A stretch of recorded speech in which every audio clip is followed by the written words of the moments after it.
You know we don't celebrate with you anymore." That's what my son told me when I called to wish him a happy birthday. No preamble, no hello.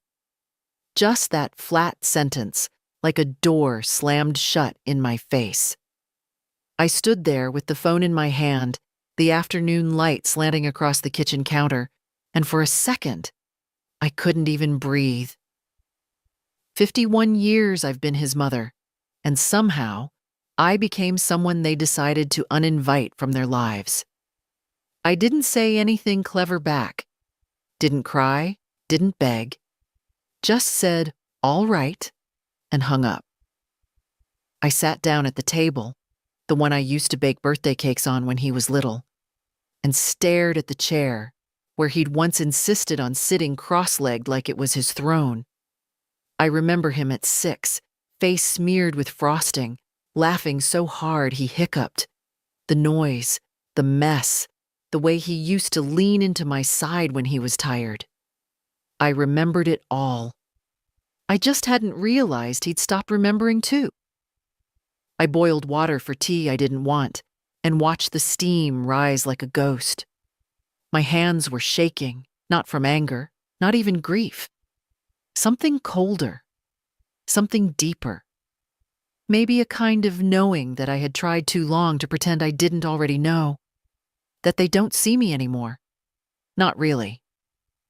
Wesley, my son, my only son, hasn't come over without needing something in more than a decade. "Mom, can you co-sign this loan? Mom, can we stay with you just for a bit? Mom, could you transfer that pension money this week?" And I always did. Not because I'm weak. Because I thought love was service. Because I thought if I stayed useful, they'd remember who I was to them. Now I see it. Usefulness isn't love. It's a lease. And they've decided not to renew it. The house is quiet these days. Thelma, his wife, used to bring the kids over sometimes. That stopped 3 years ago. Too much going on. I get it. People are busy. I just didn't think they'd get too busy for a birthday call or a shared meal. And now I've been told I'm not part of the family celebration anymore. I sat there until the tea got cold, until the light shifted and the shadows stretched long across the linoleum. Then I got up and opened the drawer where I keep the old birthday cards. I've saved everyone. The crayon scribbles, the crooked hearts. One year he wrote, "Mom, you're better than a dragon." I smiled. I'd told him that story about dragons guarding treasure, and he'd thought it was the highest compliment. I think it still is. I folded the phone bill, slid it into the folder where I keep the house documents. My name is still on everything.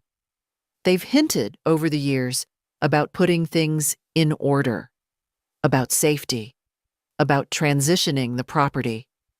Wesley even said, "It's not about trust, Mom, it's just practical."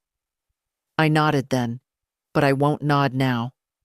If I am no longer worth celebrating, then I'm no longer a convenience either. That night, I didn't sleep much. I watched the moon rise out the east window and thought about what it means to be erased from your own life by the people you gave it to. I didn't cry. I just made a promise. To myself this time. No more silence. No more waiting for invitations that won't come. I have nothing left to lose. And that, my dear, is a kind of freedom. When Wesley was young, his birthdays were events. I would start planning a month in advance. He liked themes, pirates, astronauts, cowboys. I'd sew decorations from fabric scraps, bake cakes in strange shapes, hand-write invitations for his classmates. I never did any of it for praise. I did it because when he smiled, when his eyes lit up, the whole world seemed worth it. That was before cell phones, before quick texts and hollow thanks with no eye contact. I remember his 8th birthday like it happened yesterday. He wanted a space party, and we had no money that year. George had just been laid off, and we were stretching every dollar like taffy. But I stayed up all night making planets out of paper mache and hung them from the ceiling with fishing line. The cake had silver sprinkles and marshmallow meteors. He hugged me so hard he nearly knocked me over. "Best mom in the universe," he said, voice thick with cake. I think about that now and wonder, did that boy disappear entirely, or is he still in there somewhere, buried under adult obligation and polite cruelty? The last birthday I hosted for him was his 40th. He hadn't asked for anything, but I surprised him anyway. Invited a few close friends, cooked his favorite stew, even bought balloons. Thelma rolled her eyes the whole evening. "He's 40, not 4, she whispered to me in the kitchen. But Wesley smiled. He kissed me on the cheek when he left, said, "Thanks, Mom. You didn't have to." And I replied, "I know." That was 11 years ago. Since then, I've been downgraded. From mother to errand point, from home to mailing address. I opened my ledger that afternoon. It's not fancy, just a spiral-bound notebook I've kept in my side drawer for years. Every time Wesley needed help, I wrote it down. Not because I wanted to make him pay me back. I knew he never would. I did it so I wouldn't forget that I mattered. That my help wasn't invisible. Loan for car repair, $2,000. Bridge mortgage, $5,000. College deposit for Mia, my granddaughter, $3,500. Medical bills for Thelma's dental work, $100. Birthday trip to Cancun, unplanned emergency credit transfer, $1,800. Total, more than $30,000, spread across 15 years. Not once did I receive a thank you card. Not once did they offer to return even a dime. It was always framed as temporary, or "we'll sort it later," or "you're a lifesaver, Mom." And I suppose I was, but I think they started believing I'd never stop saving them. Well, the bank was quiet when I walked in. That sterile, too cold air that always makes my skin prickle. I knew the teller, a young woman named Brenna, always kind, always patient. I asked to freeze the automatic transfers. She looked at me with raised eyebrows. "Oh, are you sure, Mrs. Hartley? We have a few scheduled for your son's account." "I'm aware," I said, keeping my voice steady. "Please cancel them all." She nodded, fingers flying over the keyboard. "Would you like to set a new password on the account? Just in case?" "Yes," I said. "Let's do that." I left with a printed receipt and a strange sense of peace, like exhaling after holding your breath for too long. That night, the phone rang. Not Wesley. Not yet. It was Thelma. She didn't bother with pleasantries. "Hey, did something go wrong with the transfer this month? Wes said nothing came through." "No, nothing went wrong," I said. A beat of silence. "Oh, okay, we just weren't sure. Things have been tight." "I'm sure they have," I replied. "But I've decided to take a break from funding grown adults." There was another pause, this one heavier. "Is this about the birthday?" "No," I lied. "This is about boundaries." "You're being dramatic," she muttered. "You know we appreciate everything you do." "You appreciate my money, not my presence," I said, then hung up before she could spin it another way. I stood by the window afterward, watching the porch light flicker on. A moth bumped clumsily against the glass. In the house across the street, the Wilkins were having dinner. Laughter spilled from their windows like warmth. I used to think my family was like that. I used to believe my love could hold us all together. But some things fall apart because no one else is holding on. The next morning, I opened the kitchen drawer and pulled out the folder I'd marked Property and Essentials. I hadn't touched it in a long time, not since George passed. It held the deed to the house, the insurance policies, George's will, and a few notes I'd scribbled in the margins of old legal documents when the kids started casually suggesting that I consider signing the place over. "For your peace of mind, Mom," Wesley had said one Thanksgiving, "it'll be easier to manage down the road." Thelma's approach was sharper. "You're one fall away from needing round-the-clock care," she'd muttered while wiping her hands on my dish towel. "Selling now means you can move into a proper place, with help. They're building those new senior condos.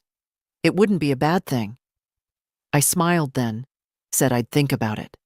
But inside, something had clenched.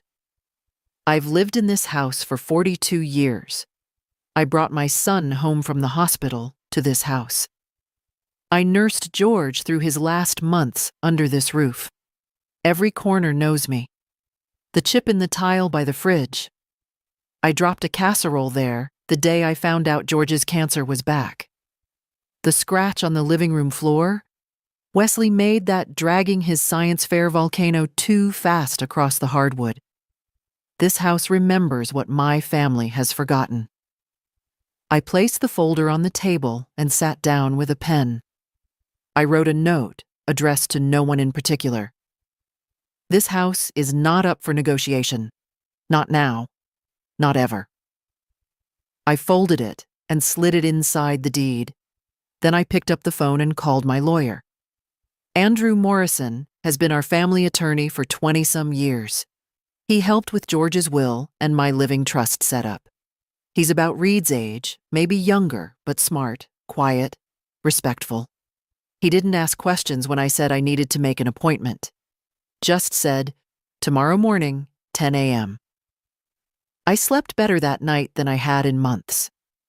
The next day, I put on my navy cardigan, the one with the pearl buttons, and walked the 3 blocks to Andrew's office.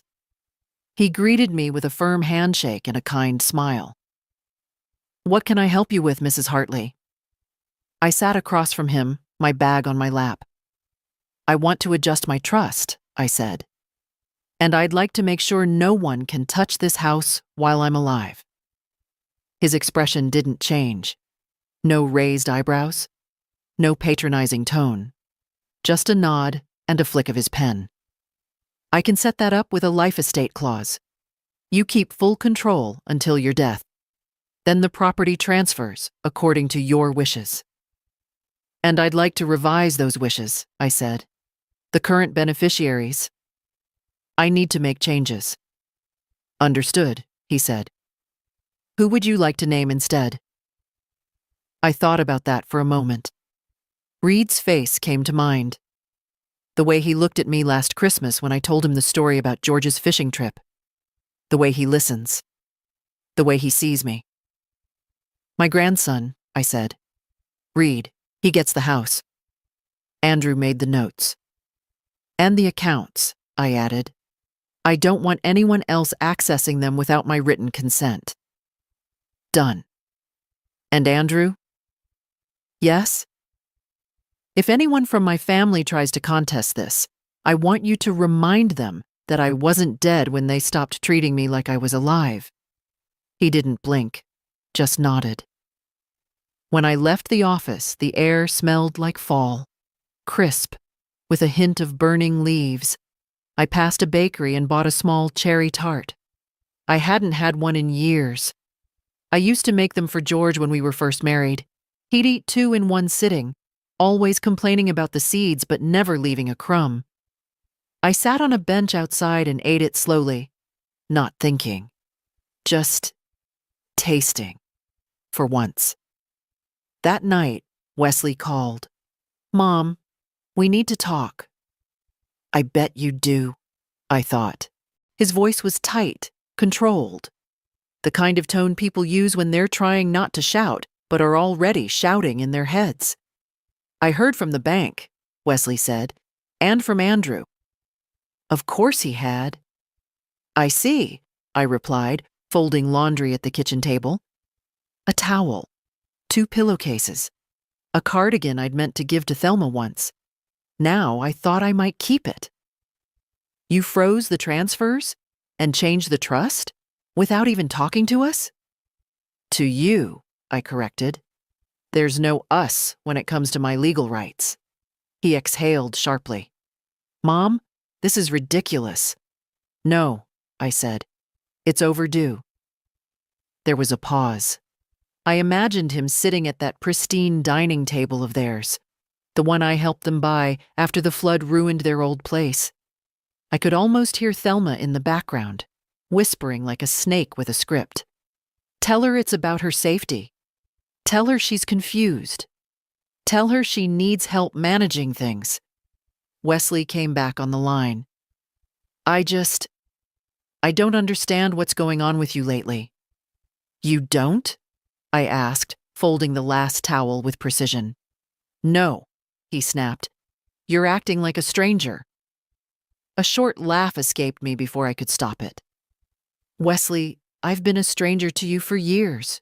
You just didn't notice. That's not fair. Neither is lying to your mother about a birthday dinner. Silence. I didn't want to hurt your feelings, he mumbled. No, you didn't want me there. Say it. More silence. And then, it was a dinner for friends. It wasn't meant to be formal. I let the words hang. They sounded small even to him, I think. Well, I said, smoothing the laundry pile, now you've got your wish. I won't be at your dinner tables, and I won't be in your checkbooks either. Jesus, Mom. I'm not angry, Wesley, I said quietly. I'm tired. He said nothing more, and I didn't fill the silence. Eventually, he hung up. I didn't cry. Not even a little. That surprised me. Instead, I made myself a cup of chamomile tea and sat on the porch. The air smelled of damp leaves. Somewhere down the street, a dog barked. The world felt remarkably unchanged, even though something huge had shifted inside me. I watched a single brown leaf detach from the elm tree and spiral to the ground. Graceful. Quiet. Final. The next morning, my doorbell rang. It was Mia, my granddaughter. 23, fresh from a semester abroad in Spain, wearing a coat that probably cost more than my monthly pension. She had her mother's sharp jaw and her father's eyes, though hers were softer, less burdened. Grandma, she said, voice tight with annoyance. Dad's really upset. I'm sure he is, I replied. Would you like some tea? She stepped inside without answering. In the kitchen, I poured 2 cups. She sat across from me, arms folded. Why are you doing this? She asked. Doing what? Cutting everyone off, freezing money, changing documents. I'm reclaiming space, I said. Her eyes narrowed. That sounds like something from one of my sociology classes. It's something from my life, I said, calmly. I've been everyone's backup plan for too long. She frowned. You wanted to help. I did, and I wasn't wrong to. But I was wrong to believe help buys kindness. Or respect. She tapped her fingernails against the mug. So that's it? You're done? No, I said. I'm just starting.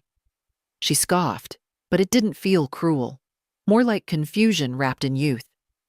So, you'll just sit here alone and feel… What? Proud?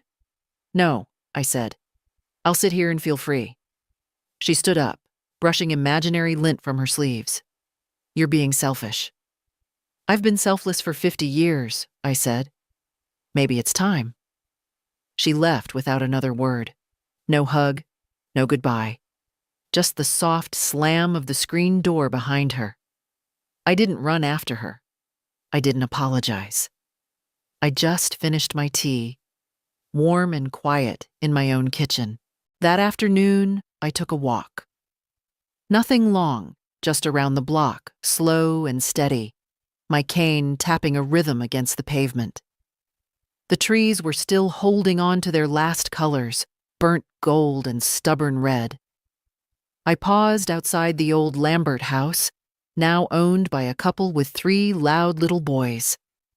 Their laughter spilled through the windows, high and sharp, like the shriek of summer birds. I used to think noise meant chaos. Now, I think it means life. Back home, I sat by the window with a notebook and a cup of weak coffee. I'd barely written anything in years, just grocery lists and names of pills. But now, my pen moved without hesitation. Read. I started the letter with his name and didn't stop writing for 10 minutes. I told him not everything, not the details about the bank or the trust. He'd find out soon enough. But I told him what mattered. That I loved him. That I saw how kind he was. That I trusted him with more than my secrets, with my memory, my worth, my story. When I finished, I folded the paper and placed it in an envelope. I didn't write his address. I'd give it to him when the time was right. The phone rang just as I stood to get more coffee. I expected Wesley again, or Thelma, but it was Reed. "Hi, Grandma." His voice still carried that soft hesitance, the one he'd had even as a child, afraid to say too much too soon. "Hi, sweetheart. I talked to Dad." Of course he had. "He's mad," Reed said. "I imagine. He said you're cutting everyone out of your life." I smiled. "No, just the ones who only come for what they can take." He didn't laugh. He was quiet. Then, "I don't want to be one of those." I felt something loosen in my chest. "You never were," he sighed. "Do you want me to come over?" "Yes," I said. "But not to talk about your father. Just to have tea. Just to sit. I'll be there in 20. When Reed arrived, he brought a paper bag from the corner bakery and his old college hoodie that made him look 12 again. We didn't speak much at first. Just tea and cinnamon buns and the ticking of the kitchen clock.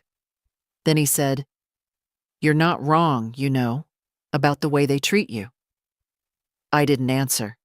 I didn't have to. "They talk like you're a chore, like helping you is some kind of tax they have to pay." I blinked. "You listen closely." He shrugged.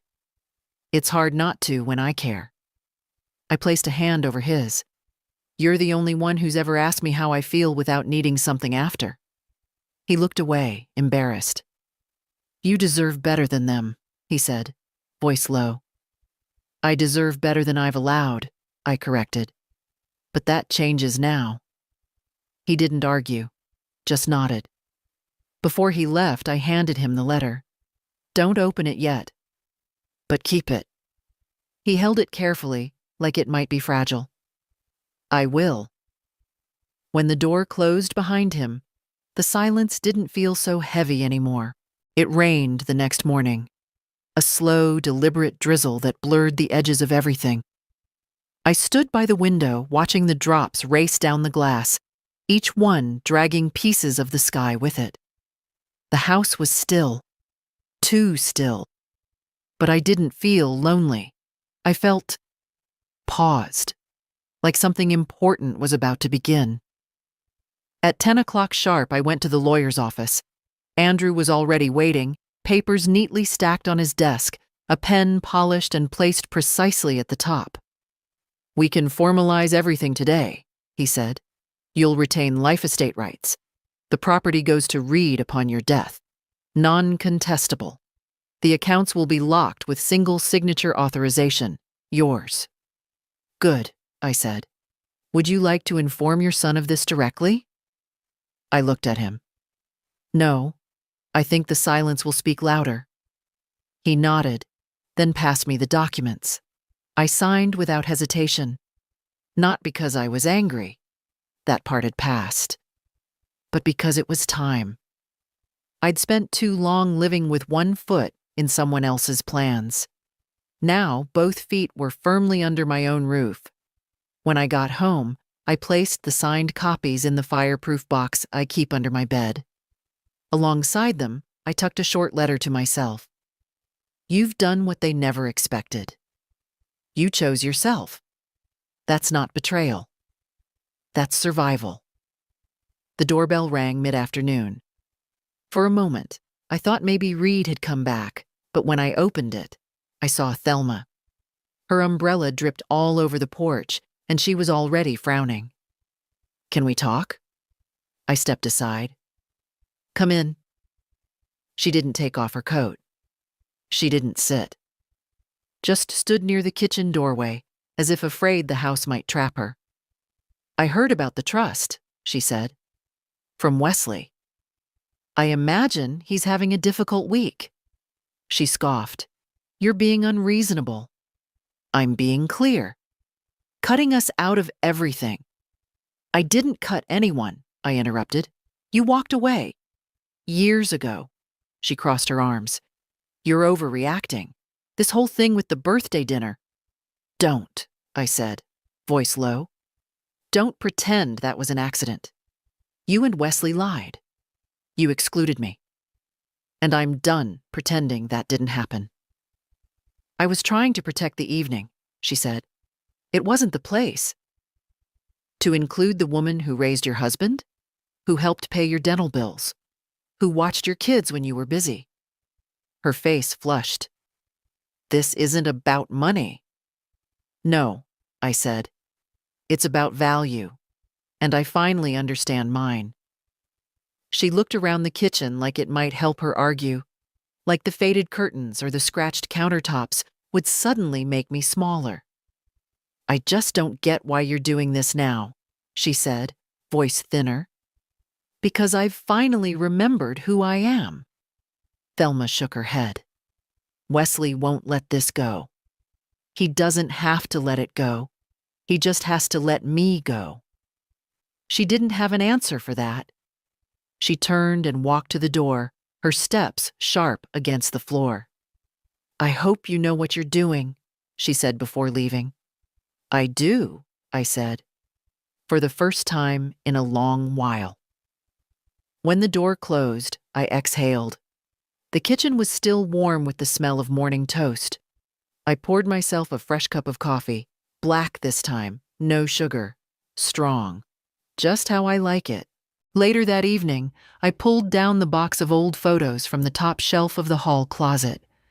The cardboard was worn thin at the corners, the tape yellowed and curling. I carried it carefully to the table and opened it, as if it contained something fragile. And in a way, it did. My whole life flattened into snapshots. There was George in the garden with his sleeves rolled up, dirt on his cheeks, and a grin so easy it made my chest ache. That was the summer he built the trellis out back. Said the roses deserved something strong to climb on. There was Wesley, age 5, covered in chocolate and shame after sneaking cake before dinner. His eyes were wide, guilty, but laughing. And there I was, in the background, holding the spatula and pretending not to see him. Back then, the lies were harmless. I laid out the photos in rows, like evidence at a trial only I could preside over. I hadn't thought about George much these past few weeks. That surprised me.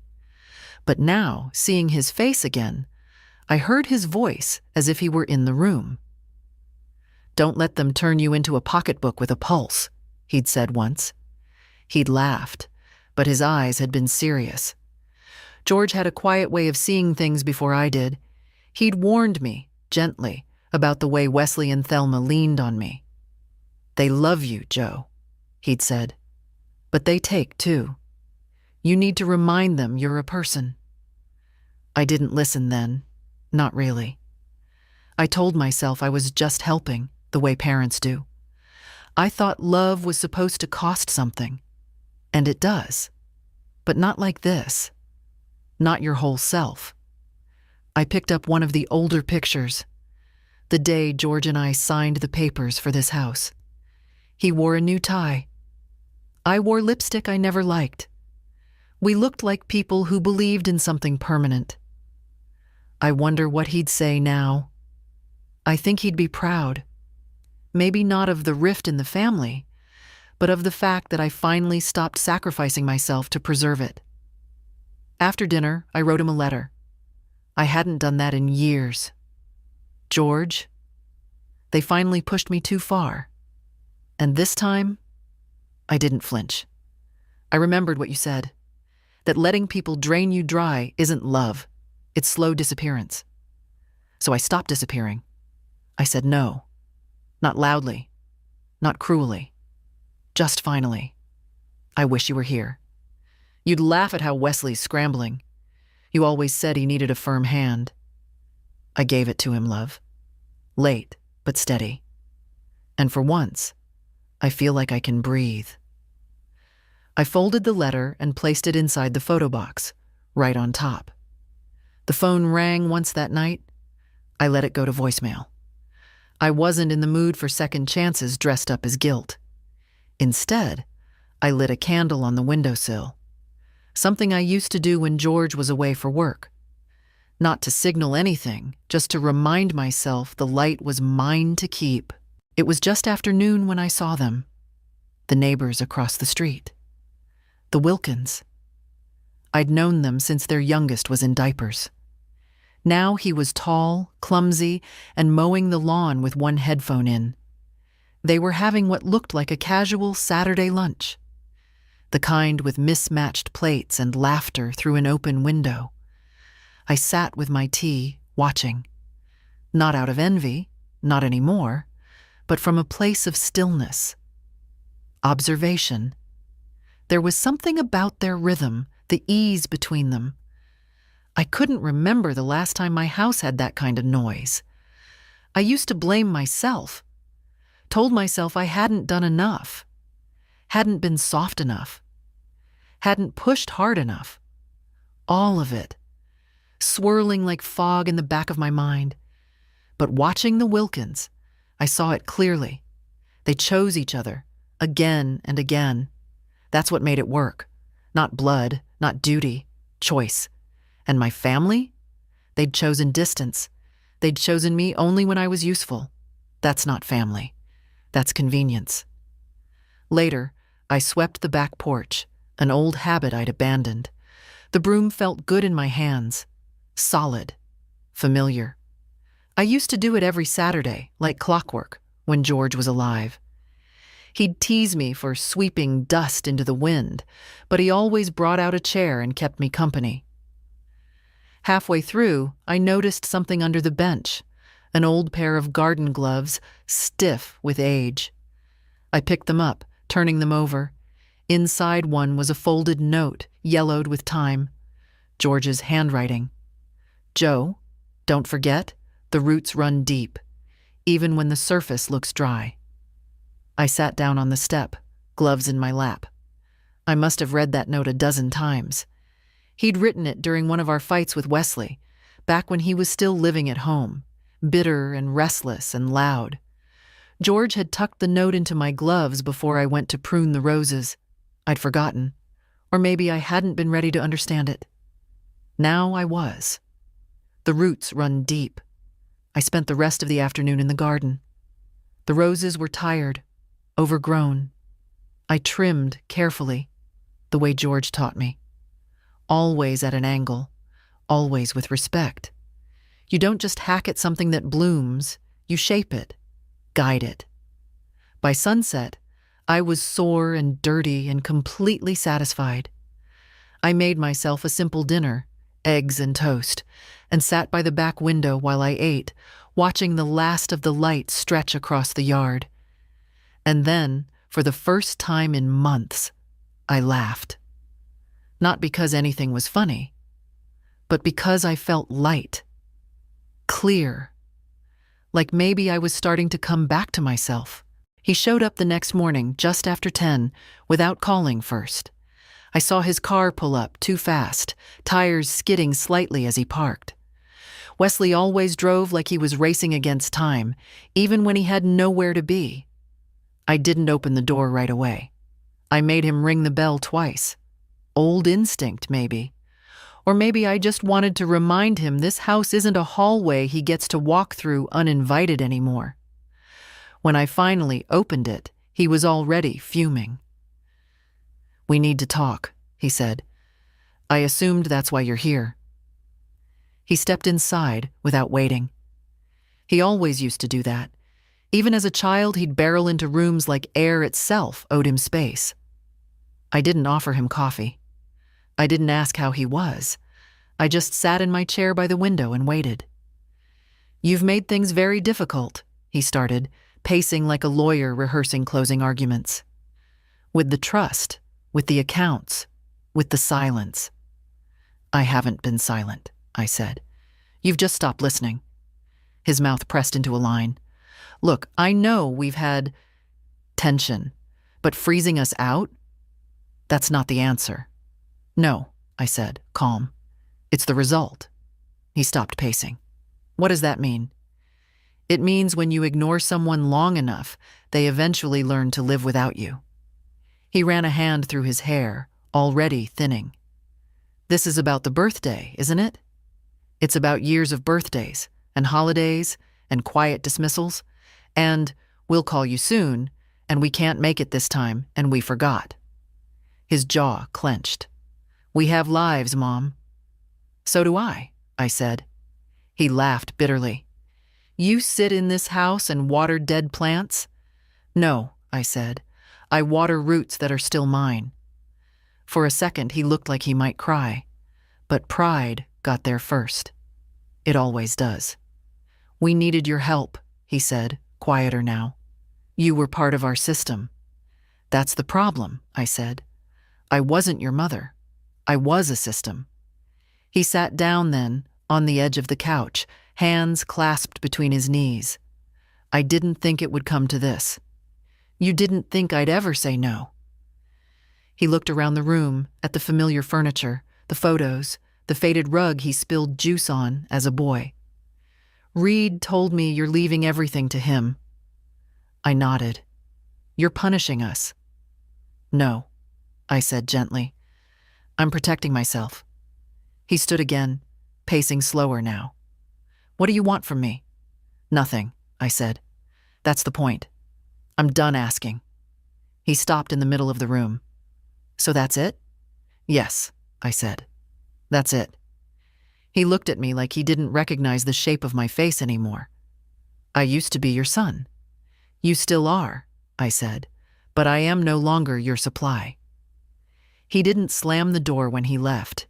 He just walked out, like a man forgetting something but refusing to go back. When the house was quiet again, I sat in the silence and let it settle. It didn't feel empty. It felt earned. The message came 2 days later. Not a call. Thelma never liked confrontation that required her voice. It was a text. 4 sentences, each one colder than the last. "I think we all need to calm down. None of this is irreversible. You're still part of this family, even if you're upset. Let's stop punishing each other." I stared at the screen for a long time. She'd worded it like a peace offering, but it read like a threat. None of this is irreversible. As if what I'd done was some emotional tantrum that could be undone with a few clicks and a signature. No apology. No accountability. Just a veiled appeal to guilt. I put the phone down without replying. Instead, I went out into the backyard, gloves in hand, and started weeding. There's something honest about soil. It doesn't care what you've done, doesn't ask questions. If you give it time and a little patience, it gives back. It was nearly noon when I heard the gate creak. "Grandma?" I turned. Reed. He stood there holding a brown paper bag and wearing that same sheepish look he used to have when caught sneaking cookies. "I brought sandwiches," he said. "Turkey, and one of those sparkling drinks you like." I nodded toward the porch. "Come sit." We didn't talk while we ate.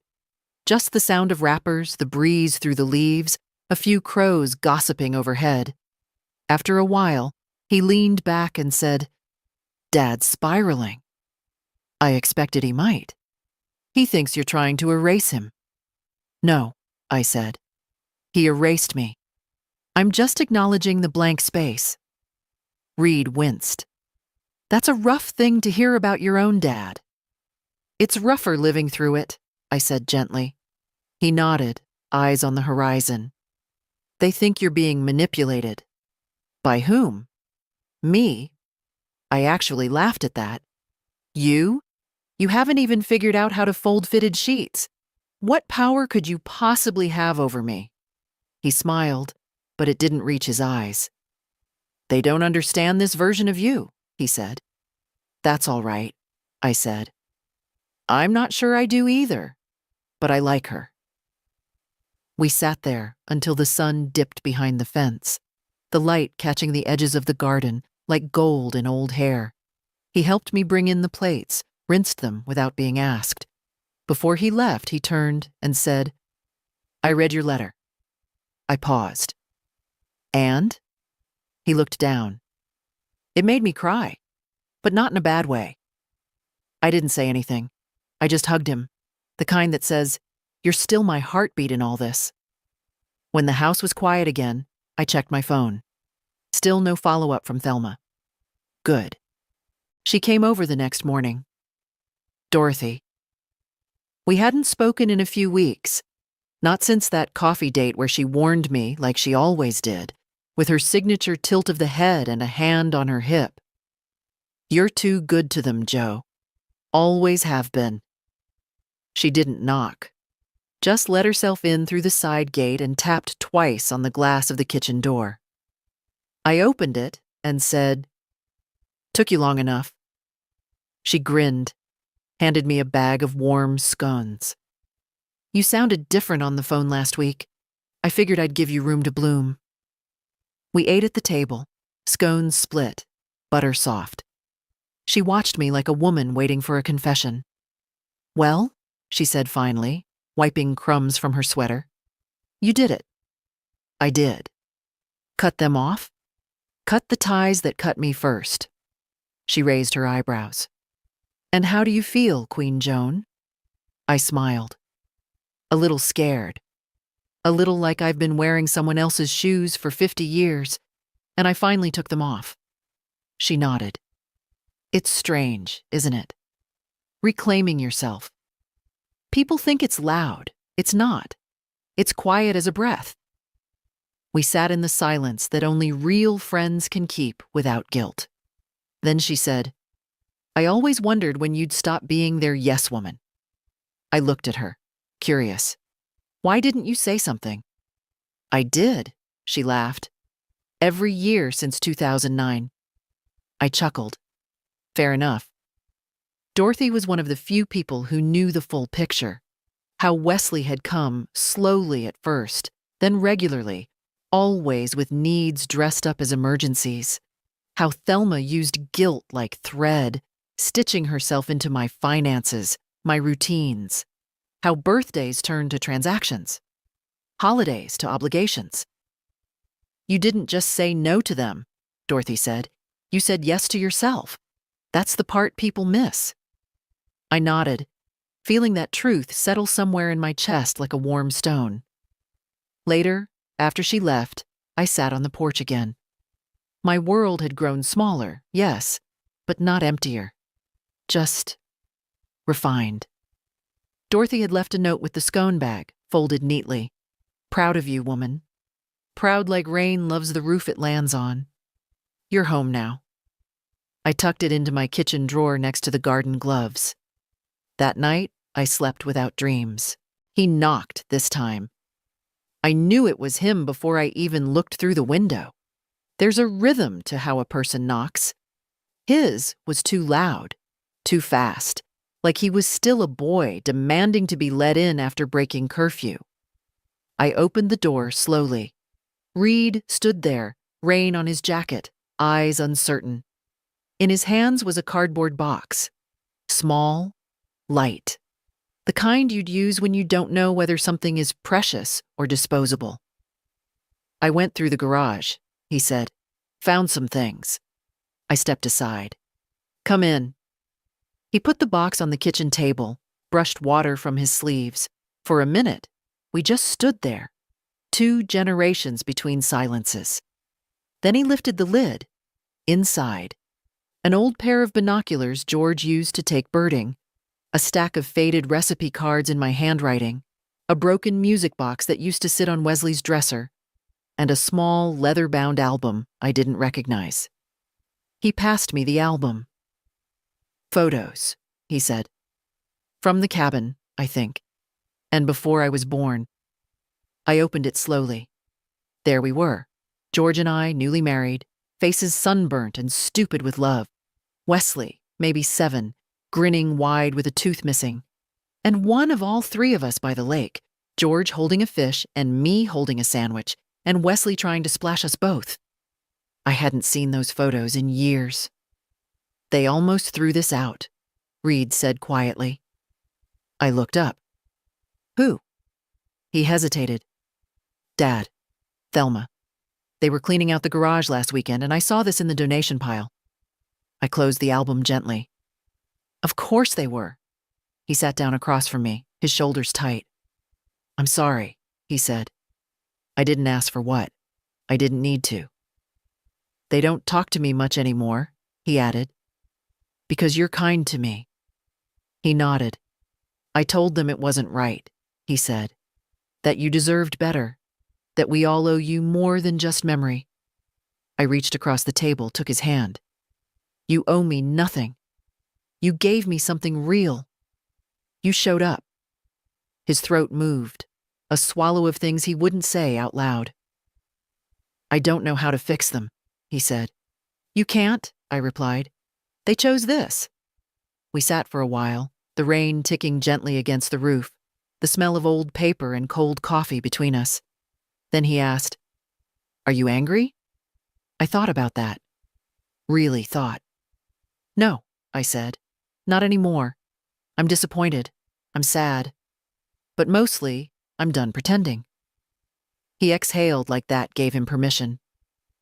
"Do you think they'll come around?" he asked. "They might, but I won't be waiting." That night, after he left, I placed the photo album on the mantel. The house felt different somehow, not fuller, not louder, but clearer.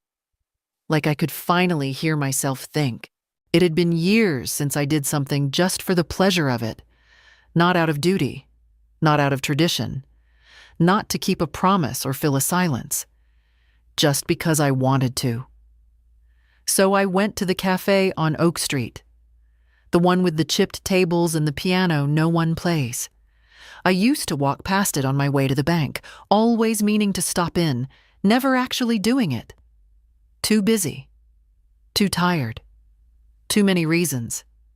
But that day, I wore my good coat, the dark blue one with the stitched cuffs. I brushed my hair, added a little lipstick, not for anyone else, but because I missed how it felt to be deliberate. When I walked in, the air smelled like coffee grounds and lemon sugar. A boy with a nose ring smiled at me from behind the counter. "What can I get you?" "A slice of the lemon loaf," I said, "and coffee, black." He nodded, rang it up, didn't blink when I pulled out cash instead of a card. I liked that. Too many people act like you're a relic if you don't tap something to pay. I sat by the window, watching people pass. A woman with a stroller, 2 teens with headphones, an old man walking his dog, each of them moving at the same slow, contented pace. I ate the lemon loaf slowly, savored it. I couldn't remember the last time something tasted that clean.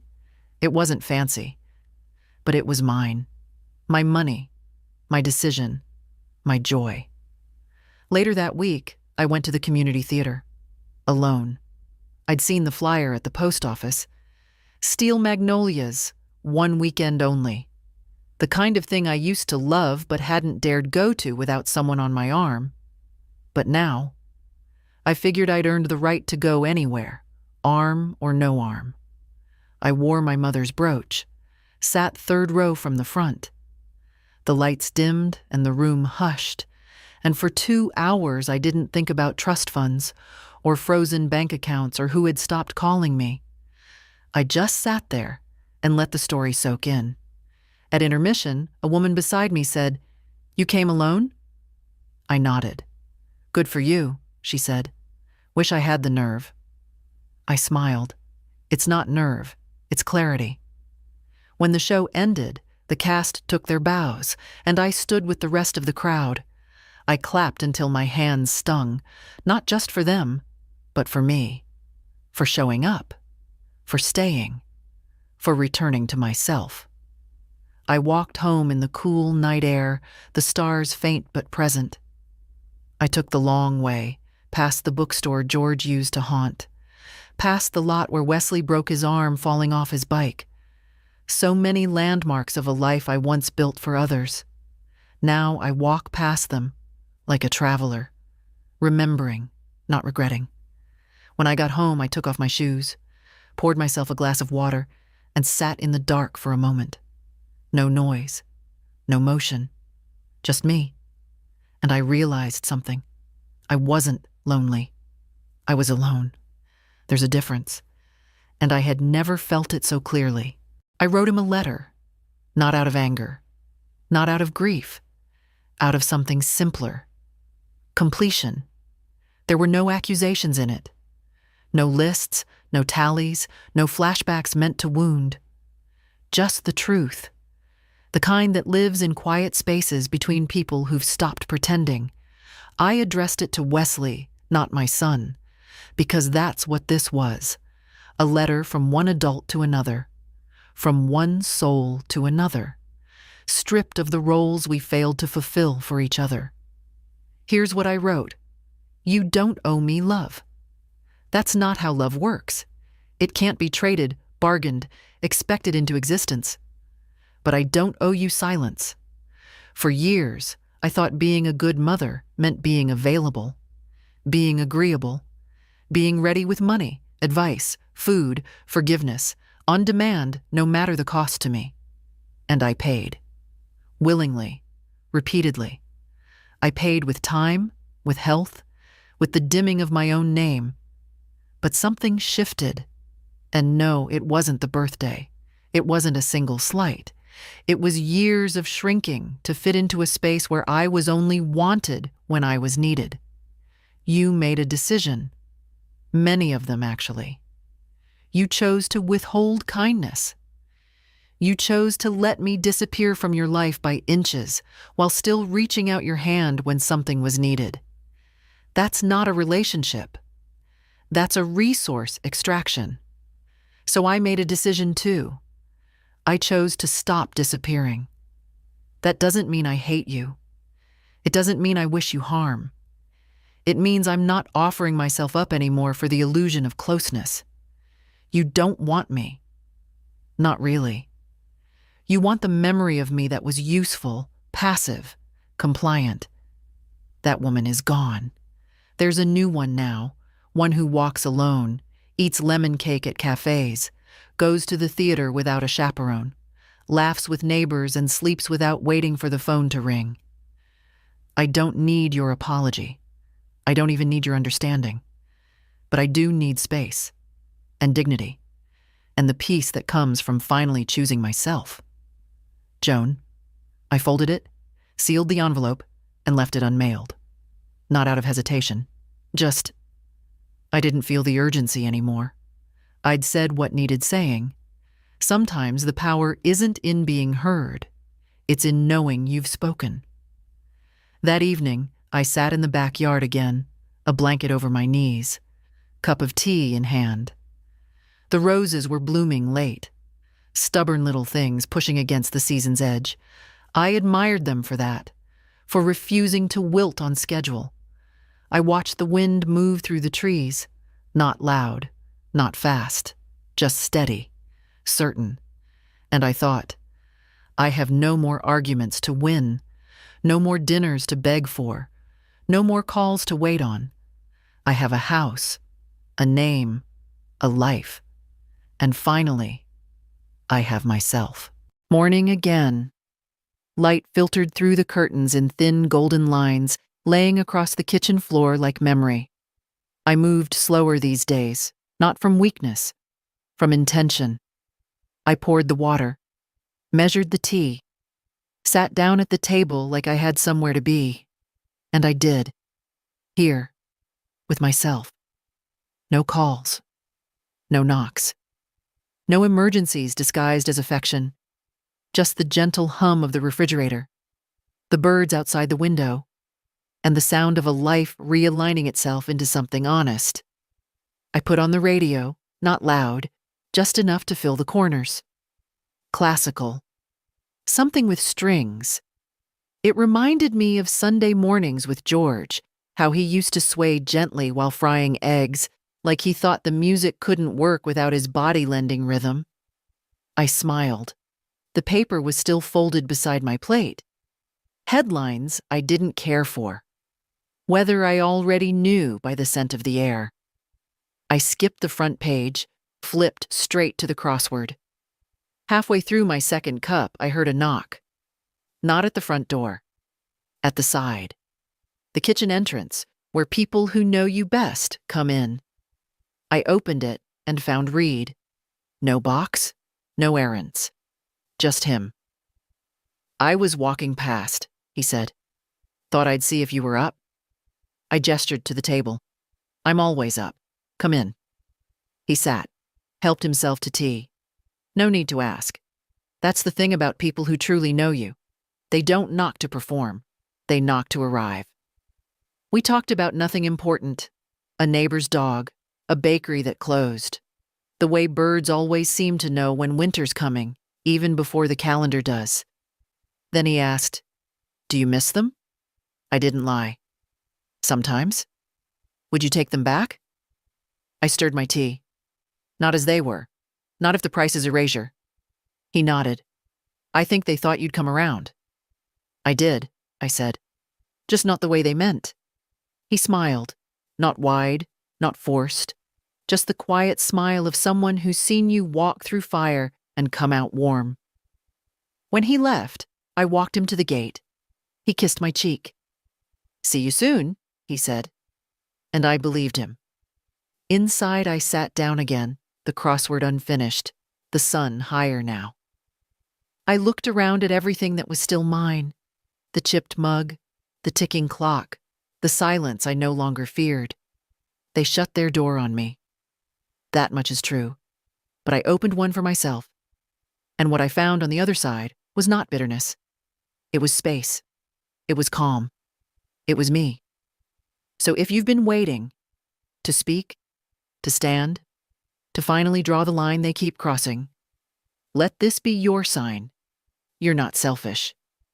You're remembering. You're allowed to come back to yourself. And if this story touched something quiet in you, something old, something fierce, then don't keep it to yourself. Share it. Leave a comment. Let someone else know they're not alone.